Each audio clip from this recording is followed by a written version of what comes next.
మీరందరూ ఎడ్యుకేట్ అయ్యారు. మీ యొక్క అది ముందు ముందు ఉండాలి. అది అది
ఓటు హక్కు భావితరాల ఓటు హక్కు భావితరాల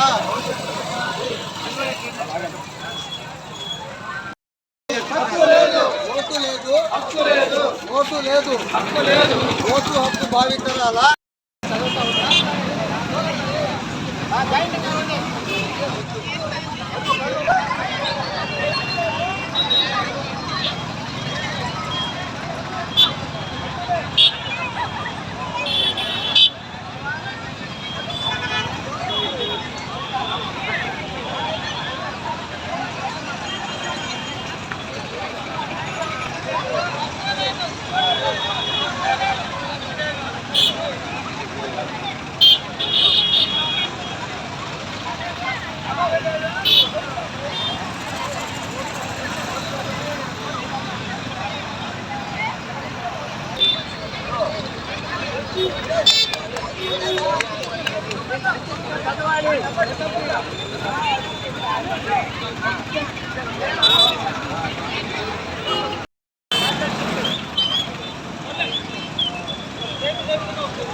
ఇంటింటికి హౌస్ టు హౌస్ వెరిఫికేషన్ కానీ అందరికి చెప్పాలి. మీరేంటి జెన్యూన్ ఓటర్స్ ఉన్నారో లేదా ఐడెంటిఫై చేయడంతో పాటు ప్రతి ఒక్కరిని మొత్తం ఫుల్గా బయట వర్క్ చేసి ఉన్న ఓటింగ్ టైంలో వచ్చి అటెండ్ చేసి ఎటువంటి ప్రలోభాలకి లోన్ కాకుండా ఓట్ క్యాష్ చేసి మనకి ఎక్స్పర్ట్ కట్టేసి మ్యాక్సిమం 90% ఓటింగ్ కన్నా పెంచే విధంగా ట్రై చేయాలి ఈ బిఎల్ఓ.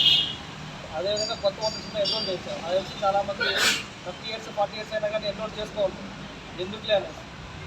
బట్ మ్యాక్సిమం వాళ్ళందరినీ కూడా ఓటర్ లిస్ట్లో ఇంక్లూడ్ చేసుకోవాలి. అదేవిధంగా చనిపోయిన వాటిని తీయాలి. ఎందుకు ఈ బిఎల్ఓ అనేది ఈ ఎలక్షన్ సిస్టంలో ఒక కీ ఆఫీస్. ఒక ఓటు ఇంక్లూడ్ చేయాలన్నా అతనే, డిలీట్ చేయాలన్నా అతని రికమెండేషన్తోనే పోతుంది. దానికి తోడు మీరు కల్పించే అవేర్నెస్ అందరూ ఓటర్స్లోనే ఉంటుంది. కాబట్టి మీ పోలీసు పరిధిలో ఈరోజు యాక్టివిటీస్ చేశారా చేసి కొంతమంది ఓటర్స్ పిలిచి మాట్లాడి మళ్ళీ మనము ఈ మండల లెవెల్లో చేసుకుంటే బాగుంటుంది. అందరూ కొద్దిగా యాక్టివ్గా ఉంటుంది. నాకు తెలిసి ఈ 3-4 months కాబట్టి ఇంకా ఎక్కువ సార్లు హౌస్ వెరిఫై చేయండి. ఇంకా ఏమైనా రాంగ్ ఓటర్స్ ఉన్నా, పర్మనెంట్ ఆబ్సెంటీస్ ఉన్నా ఎలక్షన్స్కి రికమెండ్ చేయండి. ఎలిజిబుల్ ఓటర్స్ ఉండి ఇంక్లూడ్ కాకపోతుంటే మనకి Form 6 అప్లై చేసి ఓట్స్ కనిపిస్తుంది. ఇప్పుడు కూడా ఏమంటే స్పెసిఫిక్గా నేషన్ మొత్తము దీనిపైన అవేర్నెస్ క్రియేట్ చేయాలా, ఎక్కువ మందిని ఓటింగ్లో పార్టిసిపేట్ చేయాలా. ఎప్పుడు వస్తుంది డెమోక్రసీ అయితే ఎక్కువ మంది ఎలిజిబుల్ ఓటర్స్ ఉండి పార్టిసిపేట్ చేస్తే ఎక్కువ మంది కలిసి ఒక వ్యక్తిని ఎన్నుకున్నారు. ఇప్పుడు 100 మంది ఉంటారు ఓటర్స్ ఎలిజిబుల్ వాళ్ళు, 40 మందే ఓటింగ్ అప్లై చేస్తారు. అదే ఓటర్స్గా ఉంటారు.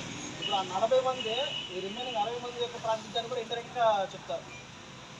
అందరినీ కలుపుకుంటే ఎక్కువ మంది మెజార్టీ వస్తుంది. మంచి ఎలక్షన్ జరుగుతుంది. మంచి రిటర్న్ ఎలక్షన్. దీని యొక్క ఇంపార్టెన్స్ మీ పిఎస్ పరిధిలో మీరు తెలియజేయండి.